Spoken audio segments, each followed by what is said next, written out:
مصدقا لما بین یدیہ وانزل التوراۃ والانجیل۔ بسم اللہ الرحمن الرحیم۔ الف لام میم حروف مقطعات۔ اللہ لا الہ الا ہو، اللہ کہ اس کے علاوہ کوئی اور عبادت کے لائق نہیں۔ الحی القیوم، وہ حی ہے اور قیوم ہے۔ حی خود بھی زندہ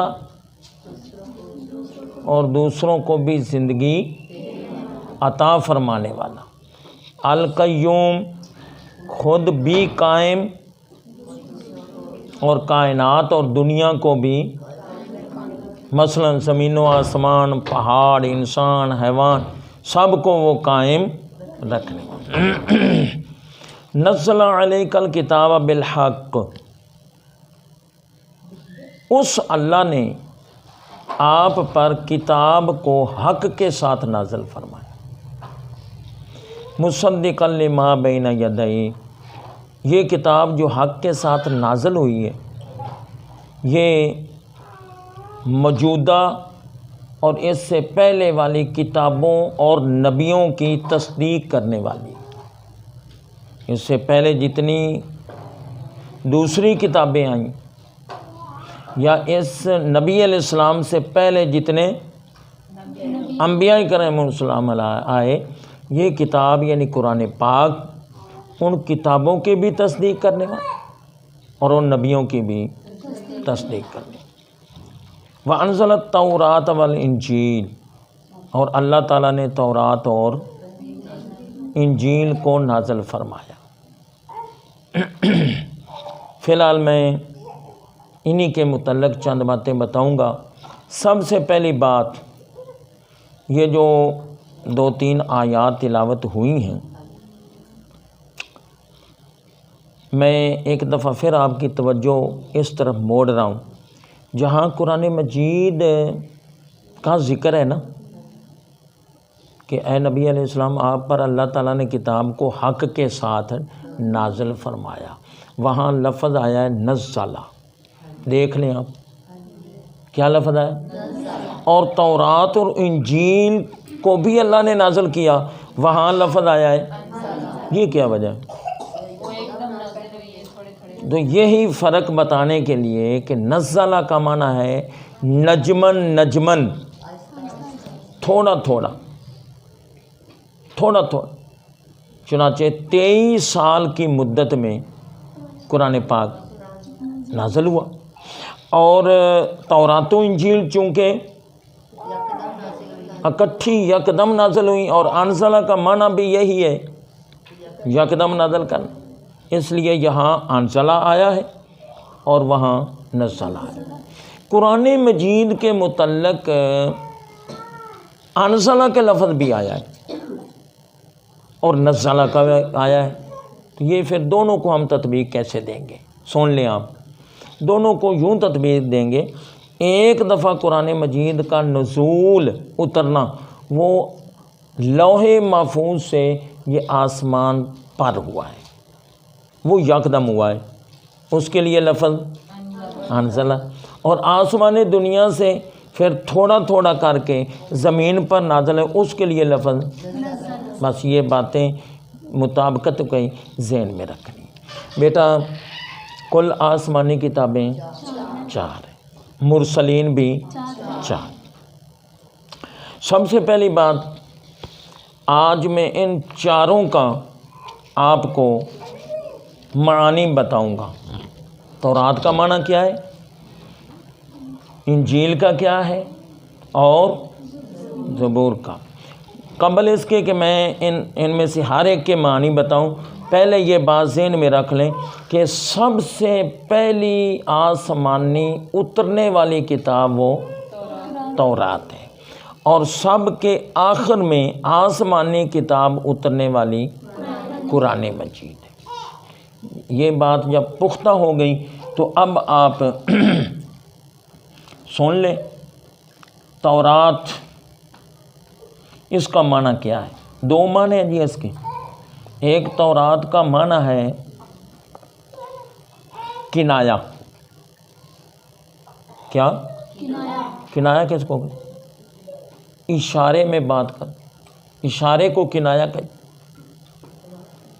چنانچہ تورات میں اشارات کافی ہیں۔ اور دوسرا تورات کا معنی ہے شریعت۔ یہ دو معانی کنایا اور شریعت، یہ کس کے معنی ہیں؟ تورات کے۔ اب انجیل کے متعلق سن لیں۔ انجیل لفظ عربی ہے ہی نہیں، انجیل لفظ عربی اکثر علماء نے یہی لکھا ہے، اور بعض نے فرمایا ہے کہ نہیں، یہ نجل سے نکلا ہے، اور نجل کا معنی ہے پھوٹنے والے پانی، جو چشمے پہاڑوں سے پھوٹتے ہیں نا بڑی تیزی کے ساتھ، اس کو نجل کہتی ہے۔ تو انجیل علم کے پھوٹنے والے چشمے، ٹھیک ہے۔ تو اور انجیل میں جو احکام تھے نا وہ آسان تھے، اور تورات میں جو احکام تھے وہ مشکل تھے۔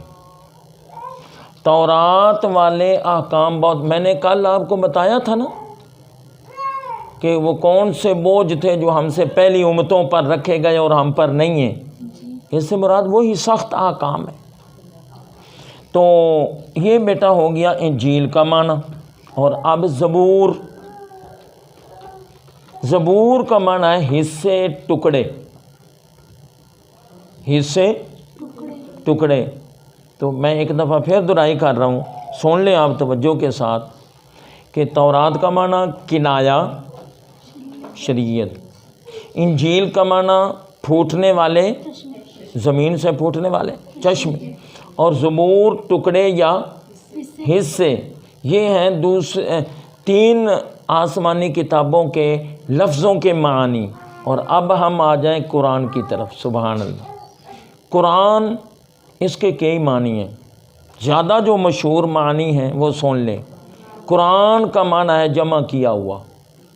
کیا؟ جمع کیا، چونکہ یہ ساری اکٹھی جمع کی ہوئی کتاب ہے۔ اور جو ہے اپنا قرآن کا ایک معنی ہے وہ کتاب جو بار بار پڑھی جائے۔ پوری دنیا میں جتنی یہ کتاب یعنی قرآن پاک پڑھا جاتا ہے، اتنا کوئی بھی نہیں پڑھا جاتا۔ تو یہ مختصر تعارف تھا آسمانی کتابوں کے اسماء گرامی اور ان کی وجہ تسمیہ۔ تورات حضرت موسیٰ علیہ السلام پر نازل ہوئی، زبور حضرت داؤد علیہ السلام پر نازل ہوئی، انجیل حضرت عیسیٰ علیہ السلام پر نازل ہوئی، اور قرآن پاک آپ کے اور میرے جانو و مالی آقا و مولا رحمت للعالمین شفیع المذنبین حضرت محمد مصطفیٰ صلی اللہ علیہ وسلم پر نازل۔ اور آخری بات عرض کر دوں، ایک غیر مسلم دہریہ ہوتا ہی غیر مسلم ہے، بڑا گندا مذہب ہے، نہ رب کو مانے، نہ نبی کو مانے، نہ قرآن کو، نہ حدیث، کسی کو نہیں۔ ایک دہریہ آ گیا اعلیٰ حضرت امام احمد رضا خان بریلوی رحمۃ اللہ علیہ کے پاس، اس نے سوال کر دی، جی تورات یکدم آئی، انجیل یکدم آئی، زبور یکدم، قرآن کیوں تمہارا 23 سال کی مدت میں نازل ہوا ہے؟ یہ اس نے، آپ نے جو جواب دیا کمال کر دی۔ آپ نے فرمایا دہریہ تیرا قد کتنا ہے؟ کہ جی 6 فٹ۔ فرمایا تو پیدا ہوتے ہی 6 فٹ کا کیوں نہیں ہوا؟ یہ ایک ہی جملے میں سمندر کے سمندر آ گئے۔ پھر فرمایا درخت زمین سے نکلتے ہی پھل دینے کے قابل کیوں نہیں ہو جاتا؟ فصل زمین سے نکلتے ہی کیوں نہیں پک جاتی؟ یہ چند مثالیں دے کر فرمایا جس طرح انسان پروان چڑھتا ہے آہستہ آہستہ، درخت مکمل ہوتا ہے آہستہ آہستہ، اور فصل مکمل ہوتی ہے آہستہ آہستہ۔ اگر اللہ کا پاک کلام 23 سال میں مکمل ہو گیا تو اس میں کون سا اعتراض ہے؟ یہ ہے بیٹا خدا دا صلاحیت جس کو رب کائنات عطا فرمائے۔ من یرد اللہ بہ خیرا یفقہہ فی الدین، جس آدمی پر اللہ خیر بھلائی کا ارادہ کرتا ہے اللہ اسے دین کی عقل، فہم، علم، سمجھ، قیاس اور علم کی معرفت عطا فرما دیتا ہے، اور رب کائنات کی اس پر پھر خاص تجلیات نازل ہو۔